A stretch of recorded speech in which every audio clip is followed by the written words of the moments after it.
Hey boardies, welcome to AmassGames. My name is Simon. Today I'm bringing out a setup, play and review for the game Carcassonne 10th Anniversary Edition. It also has the mini expansion of the festival. So in this particular game, aim of the game is to get the highest score. This is a game I've played many times. You can play it on Boardgamearena, which I've played it on Steam as well, and other versions too. Now it comes with special tiles, which I'll talk about later. Basically, these are 10th anniversary tiles, hence this here. I have been to Carcassonne. I knew and actually went to Carcassonne having known about the game, but had not even played at that point in time. There's a starting tile, a darker tile here, that you're going to start off with as well. And like I said, I just want to show you these face-up tiles initially. There are 8 of them, and you do shuffle them in amongst all the other tiles. So there are a few things you can be doing on a turn. This is an older edition of the game. It's where the phrase meeple first came from, which means my people.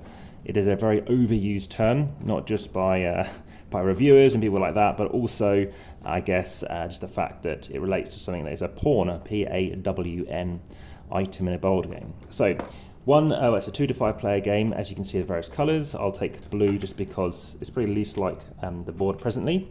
And let's go up to the side. You're going to take one of your meeples, your pawns, and you're going to place it on the 0 track. If you get past 50, just move it on the side or place it face down to show you've gone past 50. Okay, so that's the first thing you can do. Secondly, you are then going to, like I said, have this tile out, and starting on the first player, you're going to invert these tiles. Like I said, in this instance, you'd shuffle these tiles in, and I explain them separately, and you are going to place it. You're going to place wherever you want next to this, but obviously has to have a legal placement, so you cannot place it here, but you could place it here. Now, if you happen to place it here, there's various things that you can do. You'll score points for having these meeples of your colour in a city, if you have the most. So right now I can place it on the tile that you've just placed and here, and at the end of the game I'll score myself 1 point, 2 points, and as a shield I'll get a 3rd point, so 1, 2, 3 points. But if this is ever completed, not only will you score points, you'll also get your meeple back as you only have a finite amount, and lastly, if you complete it you'll get double the points. So this has scored me 2, 4, 5, 6, and then whatever this would make it to make it 8. So the next person goes and they see this tile, and when it's not your turn, it's best to draw up at the end of your turn, just so you have something to think about where you're going, because most of the time there's lots of options for you. So right now they could choose to go here, but you cannot go in an existing castle. If you wanted to, you'd have to do something like this, and place your different colour on here, and hope it then joins up.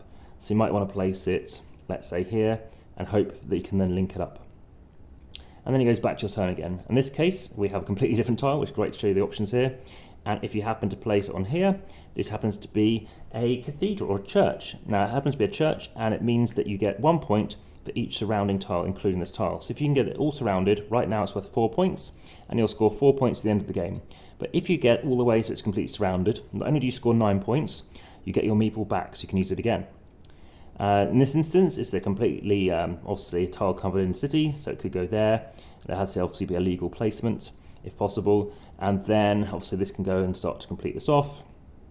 And eventually we'll get on some roads, which currently we're not seeing, but as you can see, this is starting to complete. So it might have been quite interesting to stay down here. Now, this one's good. So if I show you how this one works, this one obviously you can't legally place, you've got to place somewhere else. Let's say you place it here. Actually, you couldn't place it there. It's going to have to go over here. Now, whilst I'm doing this, please ensure you obviously hit that like button, hit the notification bell. Again, please like and subscribe and share in YouTube. And if you wish to comment, it's best to do so in YouTube via Linktree. You occasionally are competitions, keep checking back for time-sensitive ones. And lastly, please follow on Instagram and on Facebook. There's over 2,400 posts currently on Instagram. So over here, I could go here.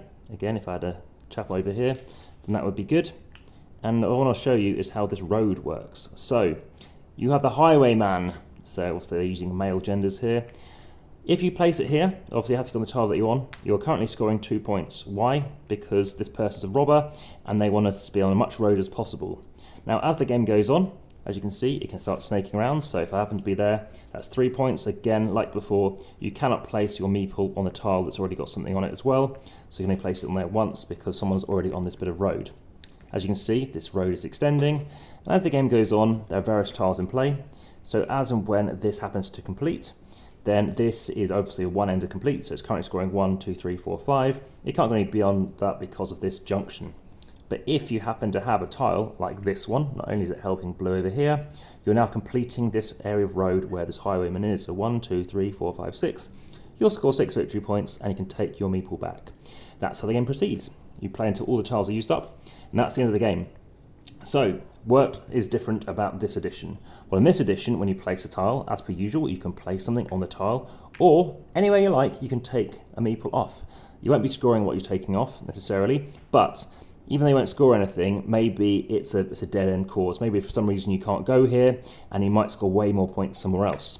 One last thing that I hadn't mentioned, because the newer edition of Carcassonne, which came out in 2015, has the variant to do with the fact that you actually have the farmer. The way the farmer works is on your turn, you can place down your meeple face down on the tile you're on. So let's say we had this tile in play.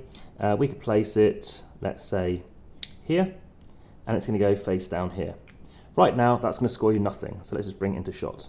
It scores you nothing because there are no completed castles. It wants to be around lots of castles, lots of places to sell its wheat to. So in this instance, you might want to then obviously try and get more castles.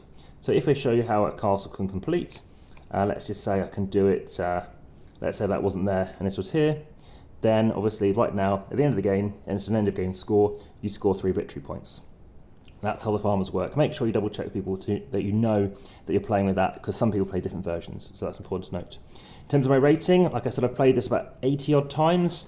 Good versions are online as well, and you know, I give this at least an 8 out of 10. Like I said, it's a thoroughly good, enjoyable game, very nice tile placement game. Some people, I think, over card count, and they kind of know exactly these tiles. Even I know that I believe there's something like 9 tiles with a certain thing on it. I can't remember what it was, but I think 3/4 have castle or something like that. I remember from back in the day. So people like that, they definitely count that, and it's very much in that combinatorial abstract strategy game. So bear in mind certain players, and I know somebody who's a fan of this channel who has actually been rated either the best in the world or I think the number 3 in the world. So it is something to be obviously a big consideration. It did win the SPIEL.digital, so the 2000 award-winning, obviously the best game, which is this family weight game, interactive game, easy to teach and easy to play. And yes, if you want to see more videos like that or like this, please check out my playlist for that too. Also check out my obviously how to set up, play and review playlist. Check out the AmassGames playlist, the family weight playlist, amongst many others. And hopefully you'll find that of interest. If there's anything else you want to know, like I said, there is no weighing going on. As you might notice, I'm not actually presently at the studio. So if you want to see more stuff, there's loads more stuff coming. And again, if you hit that notification bell, there have been daily videos for the last 3 years. If there's anything else you want to obviously comment and ask about, like I said, YouTube is best to comment. And if you have any other questions, yes, you can reach me obviously via my contact information. If you do want to see obviously how to play it, you can play it on boardgamearena, as I mentioned, and via the playlist there's also an opportunity to go through that too. So thank you very much for watching, and for now, back to the table.